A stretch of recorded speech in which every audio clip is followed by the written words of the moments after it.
તો આજે પહેલા તબક્કાનું મતદાન છે. સવારે 9 વાગ્યા સુધીની અપડેટની વાત કરીએ, 11% મતદાન થયું છે. તમિલનાડુમાં 12.55% આંકડો સામે આવ્યો છે. પશ્ચિમ બંગાળમાં 15.9% મતદાન થયું છે. અસમમાં સવારે 9 વાગ્યા સુધીમાં 11% મતદાન થયું છે. પશ્ચિમ બંગાળમાં 9 વાગ્યા સુધીમાં 15% જેટલો આંકડો સામે આવ્યો મતદાન થવાનો. બિહારમાં 9.23% મતદાન થયું છે.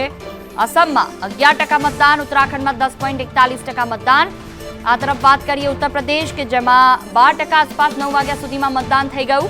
મધ્યપ્રદેશમાં 14% મતદાન થયું છે. તો આ તરફ રાજસ્થાનમાં 10.67% મતદાન થયું. ત્રિપુરા 13.62% મતદાન. 21 રાજ્યો અને કેન્દ્ર શાસિત પ્રદેશોની 102 બેઠક પર સવારે 7 વાગ્યાથી મતદાન ચાલુ છે. ટોટલ તમામ તબક્કામાં પહેલો તબક્કો કે જે સૌથી વધુ સીટો ધરાવતો તબક્કો છે અને 8 જેટલા કેન્દ્રીય મંત્રીઓ છે જેમની સીટો પર પણ આજે મતદાન થઈ રહ્યું છે. તેમના ભાવિનો ફેસલો થશે. નીતિન ગડકરી જેમને વોટ આપવા માટે વહેલી સવારથી સૌથી વધુ લાઈન તેમના બૂથ ઉપર જોવા મળી છે તેમના વિસ્તારોમાં. અસમની વાત કરીએ, સવારે 9 વાગ્યા સુધીમાં 11% મતદાન.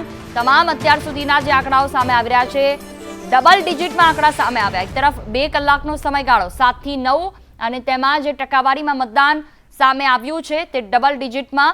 બીજી તરફ આ 8 તસવીરો આપણી ટીવી સ્ક્રીન પર આપણે દર્શાવી રહ્યા છે કે જ્યાં દિગ્ગજો મતદાન કરવા માટે પહોંચ્યા હતા અને તેમણે મતદાન કર્યા બાદ મીડિયા સાથેની વાતચીતમાં લોકોને મતદાન કરવા માટે પણ અપીલ કરી હતી. મોહન ભાગવત, પી ચિદમ્બરમ, કમલનાથ, આ સાથે ભજનલાલ, રજનીકાંત, એન રંગાસામી, અજીત કુમાર,